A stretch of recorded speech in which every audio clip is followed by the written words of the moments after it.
Prontinho. Bom, então, retomando aqui, o preâmbulo, então, certo? Representantes do povo, organizados em torno de uma Assembleia Nacional Constituinte, certo? Para instituir o Estado Democrático de Direito e assegurar o LSD Jude bem, que acabamos de falar, liberdade, segurança, desenvolvimento, justiça, direitos sociais individuais, igualdade e bem-estar, beleza? E aí, estabelecidos esses valores, promulgamos, sob a proteção de Deus, a seguinte Constituição Federal. E aí, a primeira coisa que eu tenho para perguntar para vocês é o seguinte: o preâmbulo da Constituição Federal, certo? Ele é norma jurídica, ele tem natureza jurídica de norma constitucional. O preâmbulo da Constituição Federal ele pode ser utilizado como parâmetro para o controle de constitucionalidade. Vocês estudaram o controle de constitucionalidade. Alguém sabe me dizer o que seria um parâmetro ou paradigma para o controle de constitucionalidade? Alguém lembra isso?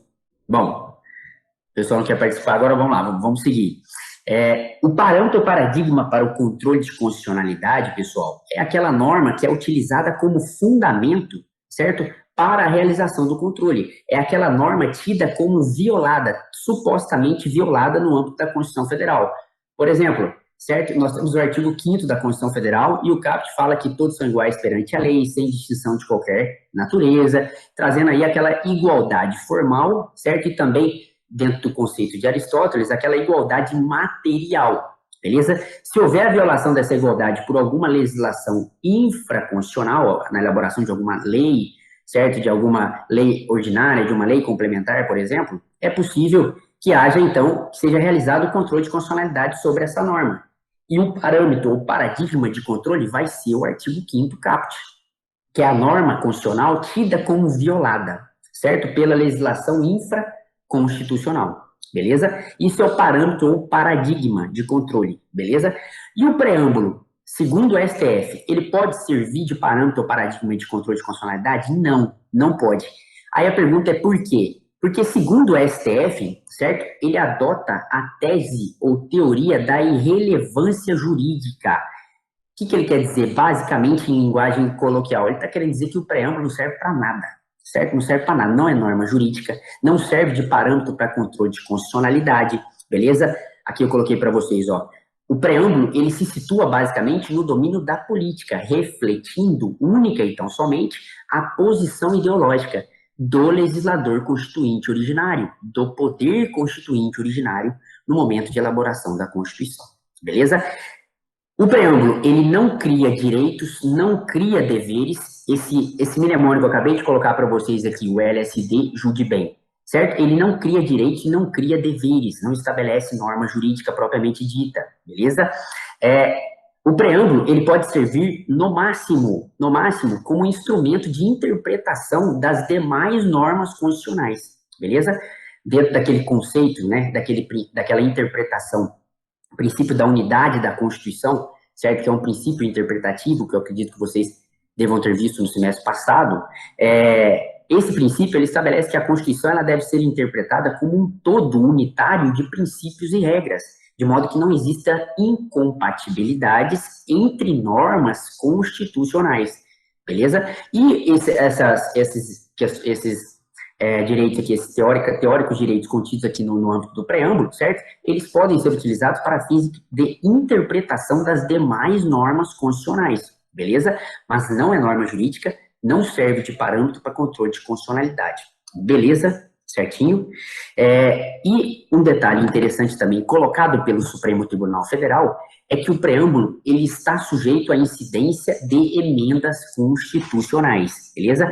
Emendas constitucionais, alguém lembra me dizer que tipo de poder constituinte que é, como se dá a elaboração de uma emenda constitucional? Alguém lembra? Isso, exatamente. Poder constituinte derivado, nós temos 3 espécies. Poder constituinte derivado reformador, perfeito. Parabéns, Antônio, isso aí.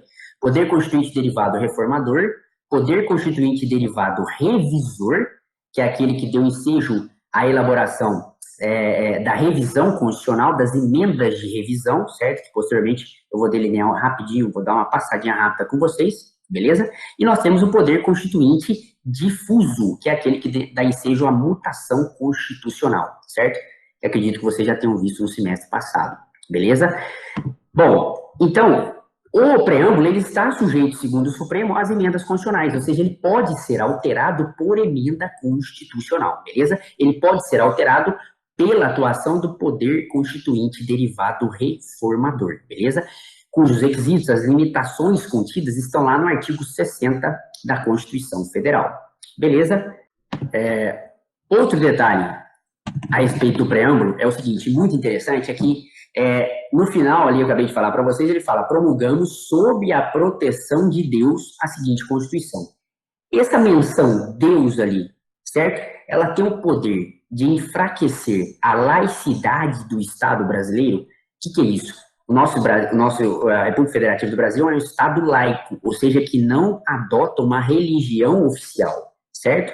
É livre a liberdade de consciência e de crença, nos termos do artigo 5º da Constituição Federal, beleza? Sendo assegurado o livre exercício dos locais de culto e suas liturgias, ou seja, em qualquer local de culto é possível adotar qualquer tipo de liturgia, é possível que seja ministrada, né, qualquer tipo de religião, certo? Porque a República Federativa do Brasil, ela não adota uma religião oficial, uma religião específica, beleza até aqui?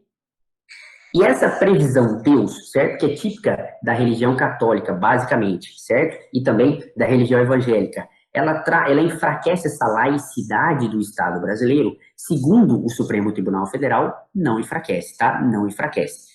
A laicidade, ela está contida no artigo 5º, inciso 6º, que eu acabei de falar para vocês, bem como no artigo 19, inciso 1 da Constituição Federal. O artigo 19 ele fala que a União é vedado à União, aos estados, ao Distrito Federal e aos municípios estabelecer cultos religiosos ou igrejas, subvencioná-los, certo? Ou embaraçar-lhes o seu funcionamento, beleza? Então, a União, Estado, DF, municípios não vai poder estabelecer um culto religioso, ou seja, você não vai ter uma associação pública ou uma fundação pública dedicada efetivamente a conteúdo religioso, certo? Não existe uma instituição pública focada nisso. Por quê? Porque é vedada a União, Estados e DF, certo? Se manifestarem, né, a respeito nesse sentido religioso, beleza? Ressalvadas as colaborações de interesse público. É possível que haja algumas colaborações com instituições religiosas no intuito de estar celebrando parcerias, porque muitas instituições religiosas, uma organização religiosa, por exemplo, ela vai, às vezes, muito além de estar ministrando um culto religioso, também está realizando atividades sociais, certo? E por vezes é possível que sejam celebrados aí parcerias, né, com essas instituições religiosas, certo? Ou seja, em que o poder público dá uma mão ali para que seja realizada, né, uma mão financeira para que seja realizada efetivamente essas atividades sociais, tá? Mas como regra, é vedado, então, União, Estados, DF, municípios, estabelecer cultos religiosos, igrejas, subvencionar-lhes, embaraçar-lhes o seu funcionamento e estabelecer relações de dependência ou aliança com os seus representantes, beleza?